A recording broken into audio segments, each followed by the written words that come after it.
So when you're having conventions, this hospital, Insight, you need to understand its capabilities, but you need to understand the material in the convention center.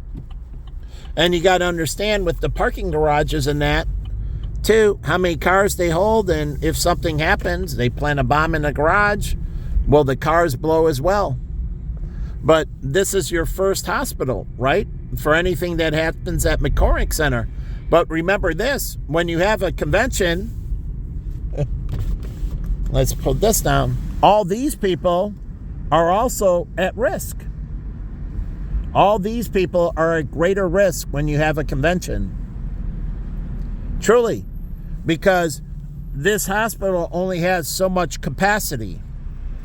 So if you have a convention, people have to be rerouted. Do you reroute the people in the convention to down there and the local people go to Insight?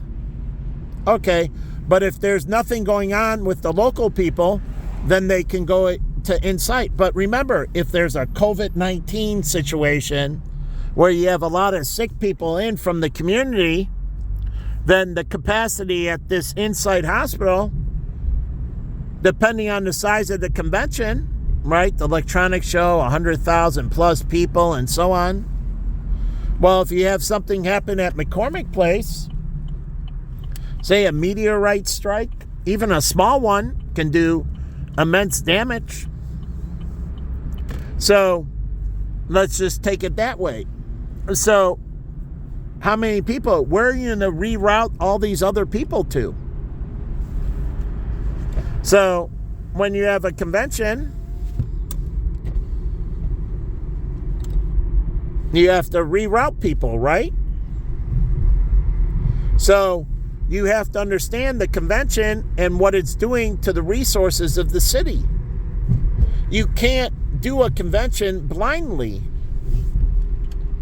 So you say, oh, black people should be able to beat me and kill me. That's fine. That's to their own demise. So there are hospitals, they're undersourced with hospitals. You have Insight, but I don't know. You got the University of Chicago, but I don't know its capacity. IIT doesn't have a hospital.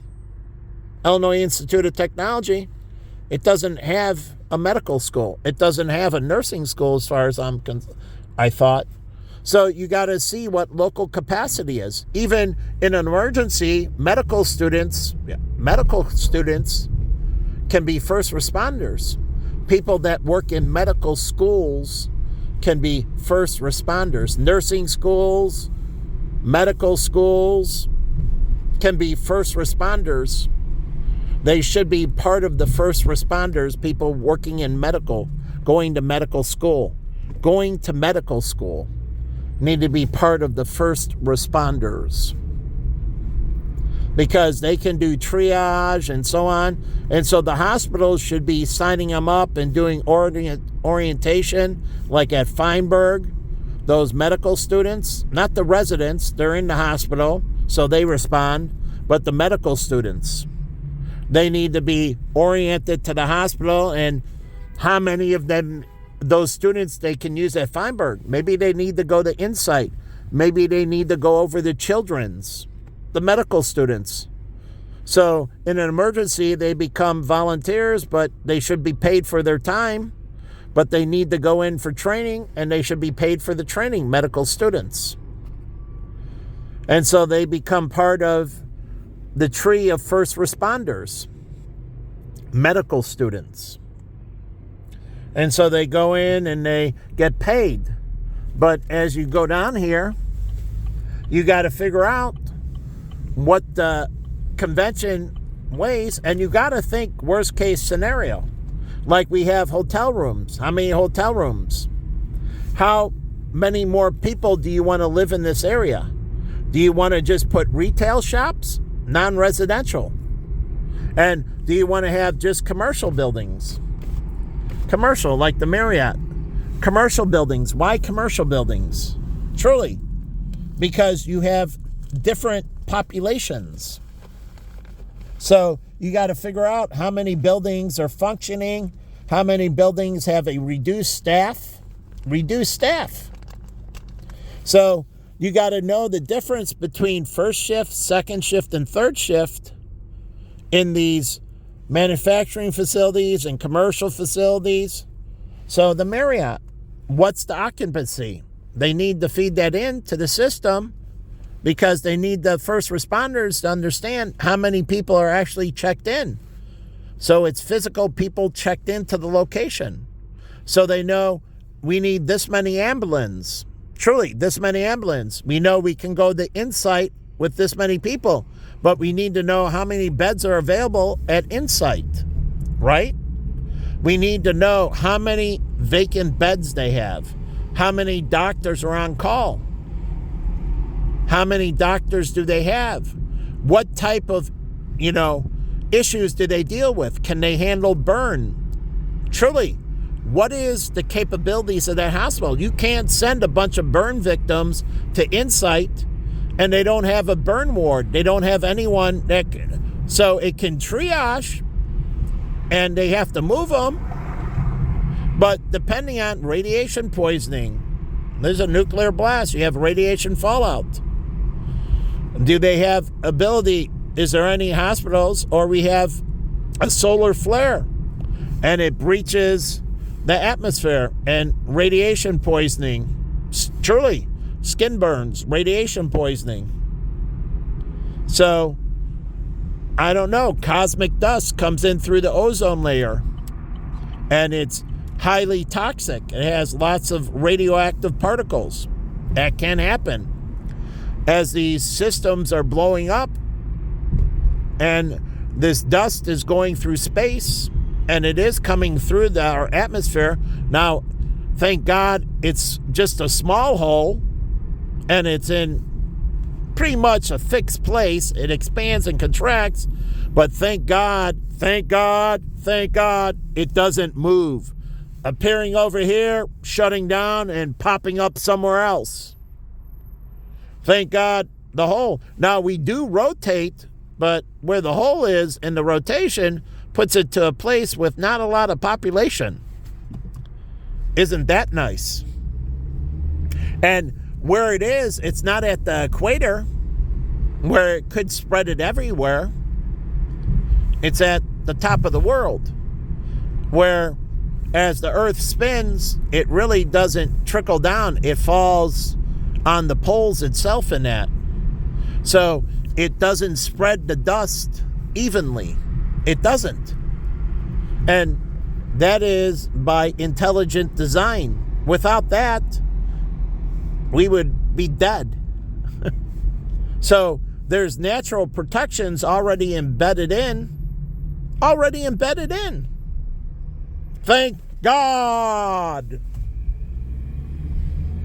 But you don't understand, and you people are garbage. But down here, so in an emergency, what is the capacity? How far do they have to go? Depending on the light threatening. How old are these people down here? Now, the white population is at greatest threat in America. The white population has the average oldest age, 44.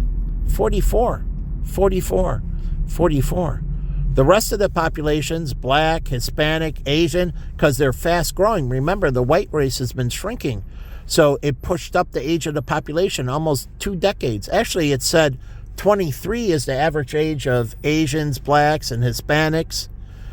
White people is 44. So 2 decades and 1 year. So white people, if something happens, are at the greatest risk because they're the oldest population. And that means they can be exterminated easily in a tragedy. So the white race can go away in a tragedy. But do blacks care? Do Asians care? Do Hispanics care? The white race is multiple decades older. And that means in a tragedy, white people are more likely to die. The white race is unbelievably older. And they don't want to do anything. They want me and my brother to be sterile. They don't want me to produce kids. They want me to be sterile. They want my brother John to be sterile. My sister is a nut. My older brother is a nut. The white race is a nut. Me not producing, and they want homosexual in the white population? That added to the older. And then abortion? Now, not as the highest rate, but still up there. And then they want LGBTQ amongst white people? You have no idea what the hell you're doing. And you're making so many mistakes. And I already put it out there that white people have the oldest age by more than 2 decades. That means if there's any natural disasters on a wide scale or any pandemics on a wide scale, the white race in the world will perish first. There's not 4 billion white people. And Africans are much younger. So are Hispanics, so are blacks, so are Arabs. White people all over the world are much older, in Europe and everything. So who perishes first? The white race. The white race will perish first. First. So if anything happens on a global scale, there'll be no more white people. And then it'll go down to the other races. And Asians will win because there's 4 billion of them. So last surviving, they're younger, except for some pockets. They're younger, and there's more of them. So in a global situation, Asians will win. There's 4 billion. So that means blacks and Hispanics and whites will disappear. And now Hispanics, they have a smaller population in Latin America because of all the garbage. And so I don't know how many Arabs there are, but I know Latin population is smaller, under 1 billion, I think. So if something happens in Latin America, there might not be any more Hispanics. I mean, at least there's more than 1 billion white people, but white people are much older. So Hispanics have more ability to survive, but white people have better infrastructure than the Hispanics do. So that gives an advantage back to the whites. But when you're doing these things, you have to think these things out. Where strength, weaknesses, opportunity, threats, SWOT analysis, like Bill used to do all the time. But down here, okay, and what's the capacity to get to it, you know? How big are black people? Truly, if you're obese like black women and all that, so they're the most obese, they're going to take up a lot of room on a stretcher. So can you fit 2 in an ambulance or just 1? 1. So you have bigger or fatter. How many people can you fit in an emergency vehicle? You think I'm kidding, but you want bigger and fatter people. You're like, this is okay. They can be big and fat. Okay. Well, the shit hasn't hit the fan yet. It hasn't hit the fan yet. But if it ever does, black people are going to be screwed in that way. White people, 2 out of 5. Second most obese. So, more likely to die. You say if there's a famine, okay. Well, yeah, if you got drinking water, then obesity will help in that way. But if you can't move much, then I don't know how much it'll help. So I'm not talking about ultra thin people. I'm just talking about right-sizing people. So wouldn't it be nice to have some food and rations and that, and so you can eat? But if you're bigger and fatter, as you'll see with diabetes, then you need higher to maintain sugar levels because your body demands more because you have more blood. You need more glucose because you have more blood demand. And so the body has to take in higher rates to supply for regenerating blood and bone marrow and everything else. So tissue regenerating as the cells divide and regenerate. And so you'll need more resources. So you think this is all an effing joke.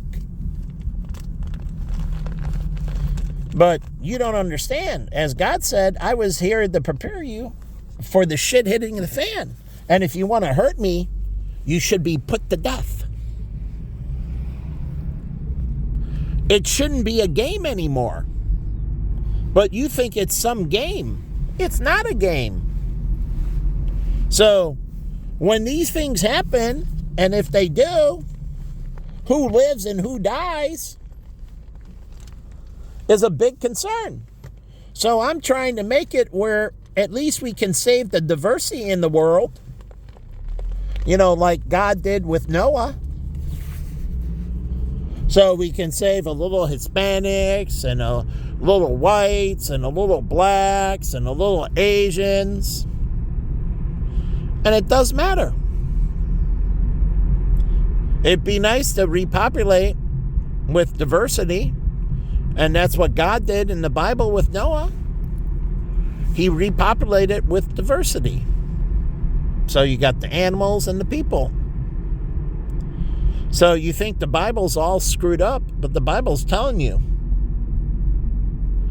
And so just as they did with animals, they did with people, as it tells you there were more people on the ark. So there was diversity, both of human life and of animals. So it's telling you, the Bible's trying to prepare you for the worst case scenario so you live. But for some reason, that doesn't mean anything to you. That my life is garbage and should be treated like garbage. And I don't understand that. But first of all, it wasn't me. It came from God. So you might not believe me, but my life is not supposed to be treated like garbage. People are not supposed to be able to threaten me. What is okay for others is not okay for me. It's a whole different game when it comes to me. It should be zero tolerance. No tolerance. You threaten me, you're put away. So, no threatening. There's zero tolerance. But getting back to it, do you think they do these coordinations and these security personnel?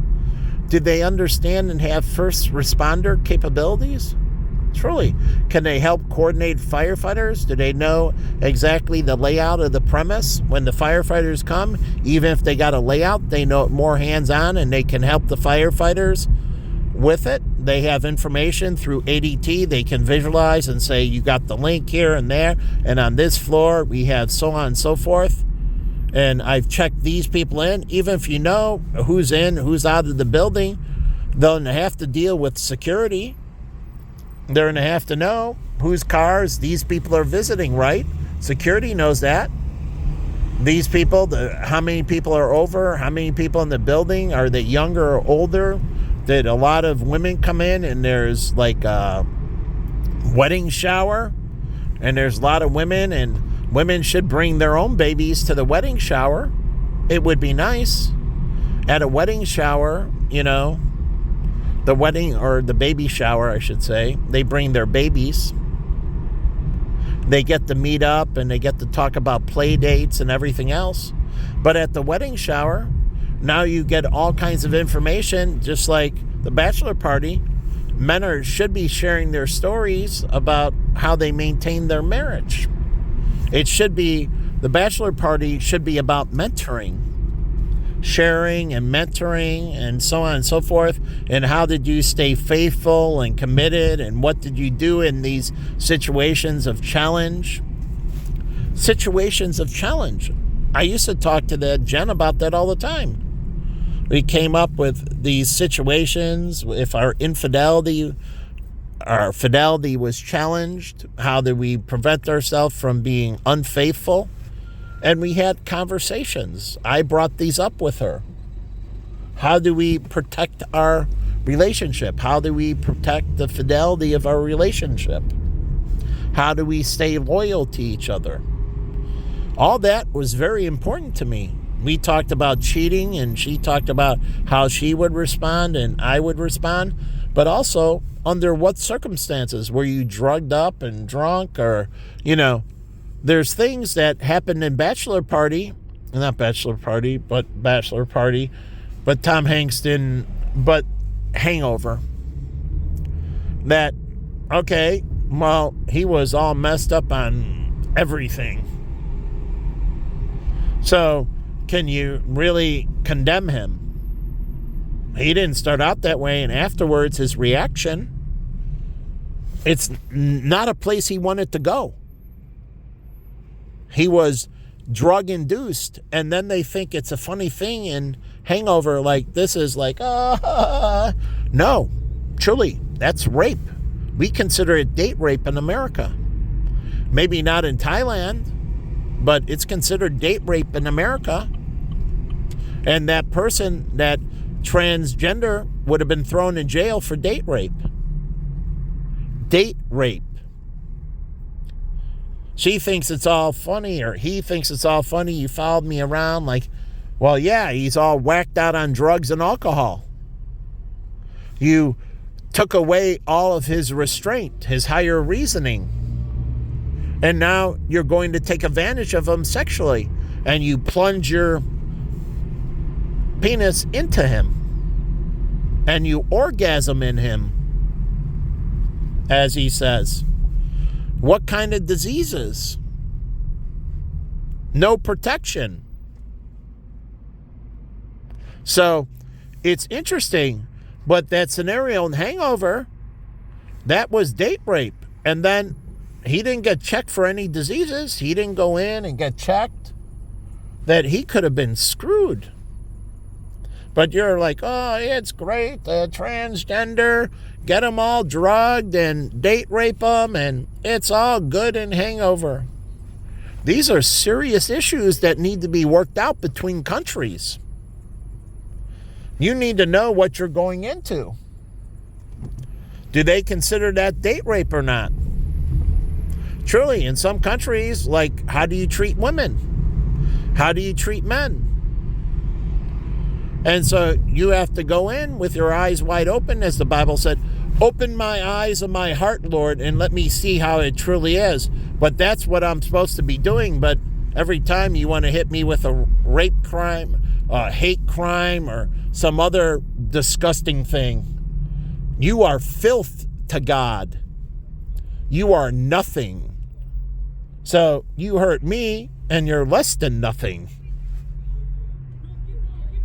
But some reason you want to hold yourself up and desecrate me. Wow. I've never done that.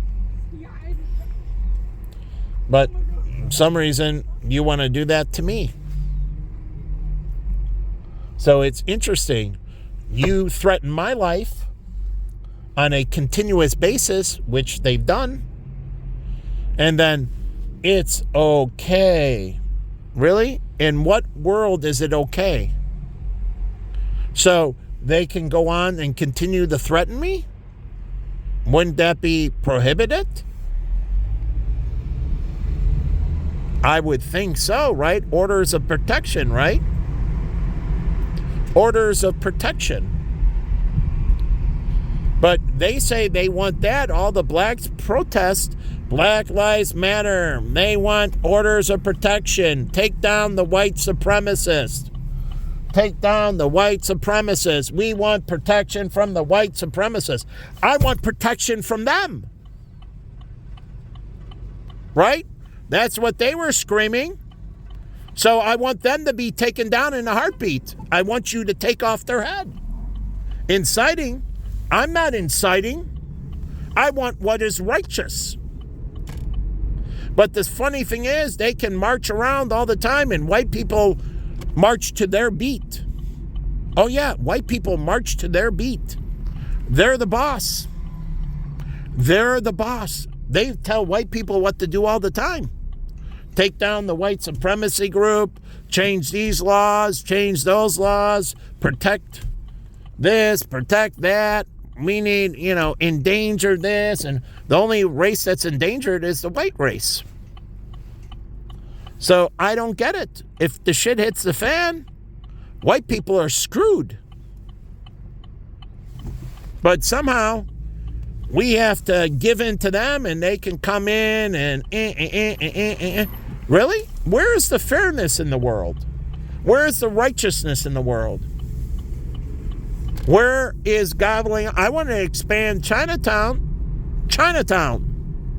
I wanted this to improve. This isn't going into any neighborhood. This is this neighborhood. They can build more high-rises in this area so they can increase the population. So they can make over the mall and, maybe make a third story to the mall and expand the businesses in Chinatown. So they can enrich this area in their pocket, right? Chicago, they said, was the most racist city in the United States because it's the most segregated city. Truly. And I didn't see it as racism. I saw preservation of culture, preservation of race, preservation of ethnicity, preservation of culture. But everybody said Chicago is so horrible because everywhere else they forced integration. Chicago naturally stayed segregated. So we have Greektown, and so we have, Pilsen, which is like Little Mexico or Little Latin America. We have the Puerto Rican area where Roberto Clemente High School is, and so on. We used to have Koreatown. And so I don't understand myself. But you don't understand other people. I read the articles. Chicago is so segregated. It's so racist.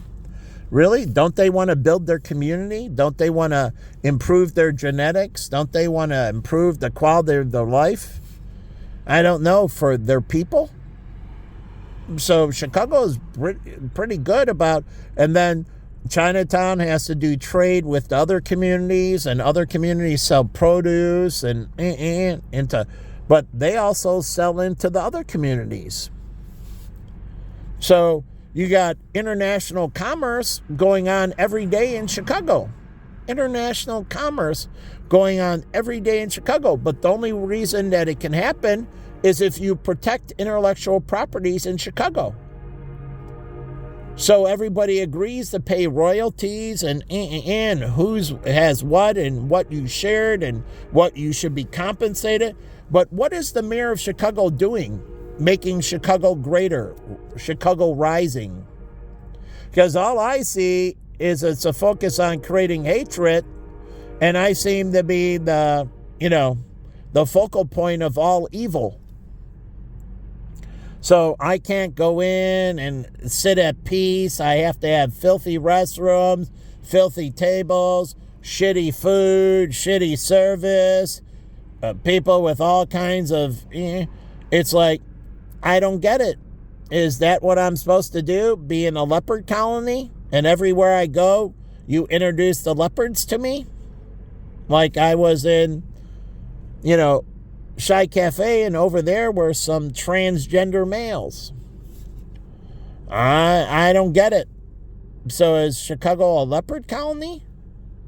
Or can I go in, like at the Denny's, I sit down and they introduce, again, soliciting me at the table and I just want to eat my meal. Can I have some peace and quiet? Or I come out of Chinatown and here's a black guy on the street right here threatening to take my food. Don't I have a right to live? I didn't put you in that situation. I don't know you. I don't know what you've done. Are you a criminal? Are you a rapist? Are you a murderer? But you give to the bums on the street, and you have no idea the backgrounds of these people. And you want them soliciting. But as you see in the movie, all these people doing evil things. I told you about the hobos. I researched them. They were doing all kinds of rape and murder and burglary and using the trains to move town to town. Now, there were white hobos because most of America was white. But these people were not good people. But you assume by giving money to the homeless people that all of a sudden you around Chicago and but you don't know what they've done. You have no background on these people, any information at all, and you're going to give them your money. And what are you furthering? Truly, what are you furthering? You just assume that, oh, I'm so unkind. But I only worked through organizations, and I gave them some information. But again, you cut me off from Urban Ministry, Pacific Gardens, you name it, PADS. You cut me off from all the organizations that I was trying to work through. I wasn't trying to go there. All my information would have went to all these organizations. Instead, it went to the bums on the street. Because one way or another, I was trying to create change, but who knows who I furthered then, because you only forced me into one avenue. And then you keep on rolling out these homeless people. And I'm telling you right now, God's going to kill all of you. You support those bums on the street, and you're cursed, and you will die forever. Get them off the street. They can't live on the street. They need to be accounted for, and they need to be in society so people know, see their comings and goings and everything else. They can't live in a vacuum. That's what Charles Manson did on the ranch. Living in a vacuum. He didn't work for anyone, and then he brought people to the ranch and lived in a vacuum. So, evil. That's what cults do as well. So, interesting how that works. Here, I want visas and people going through Interpol and so on. And if they do the searches, have people here and what intellectual property, well, you can give them 2 menus. They have 2 menus in Cancun, different pricing, but they have the local menu and the foreigner menu. They do. And the foreigner menu can be different than the local menu. So if you want to be more careful about your intellectual properties, so like in Vail, they have 2 pricings. One price for the locals, one price for the tourist. The tourists pay more.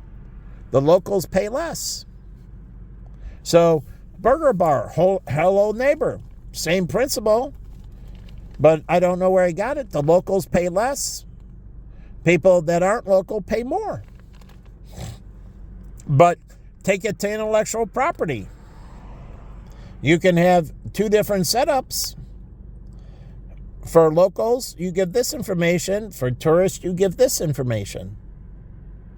So you can have different systems. Now I gave you the GPS web. People come in and they get an official browser from the U.S. government. And it only allows them on their phone to go to certain sites. And their phone doesn't work unless they go through the official browser and official SIM system. So the United States can have a closed cellular system and internet system where anyone coming in, they have to get the app from the federal government, and then it allows their cell phone, their text messages, and everything to work. And if you want to, you can create it on a state, local, and county level if you want to get that, from other states. But I don't know if you want to do it, but you're allowed to do it in the United States. And so you can say you come in and you have to use the Chicago app. And it takes over your phone and it only allows you certain functionality in Chicago if you're a tourist, right? And so they already know that by the cell phone companies, and they send out a text to download the link. You're in Chicago. You have to have the City of Chicago app or your phone won't function. The City of Chicago app or your phone won't function. The Cook County app or your phone won't function. Or the Lake County app. So people will have the different apps, but they don't function outside of the City of Chicago, outside the county. And I showed you how cell towers pinging do triangulation so they know when you leave Cook County. And it tells you an alert to switch over. So do you know you can switch over on operating systems? So you can switch over the phone. I had to learn this going to Ghana because my cell phone didn't work on their system. So I didn't have the right SIM system. I couldn't use it at all. I didn't use my phone at all in Ghana. Zero. And most people didn't use their phone. I had to go to the internet cafe and internet chat with Jen. I didn't make one single phone call from Africa or Europe because my phone didn't work. So I went to the internet cafe and that's how I communicate with Jen every day at the internet cafe, but only in Atibaboo. And so I couldn't communicate with Jen outside of Atibaboo. There was no internet cafe, and I couldn't get a hold of her. So every day I went to the internet cafe in Atibaboo so I can contact her. And when I was outside of that, in Accra and other places, I had no conversation with her. So my phone didn't work. And so it's the same here. So you can create this on the federal, state, county, and local level, and you can do it with other countries. So they don't need to have their intellectual property stolen or terrorized or anything else. And that means you can limit the ability for terrorists to use the phone systems. So it's interesting, but you can only make legal text messages, legal phone calls, legal emails. So there's a way to coordinate all this and create immense freedom. I want to create freedom. And by suppressing the ability for evil people to use systems for evil. So I want to create freedom, but they shut me down on Facebook. They shut me down here. They shut me down there. They shut me down everywhere. They attack me. And it's ridiculous. And the only one losing the freedoms, it seems like, is me.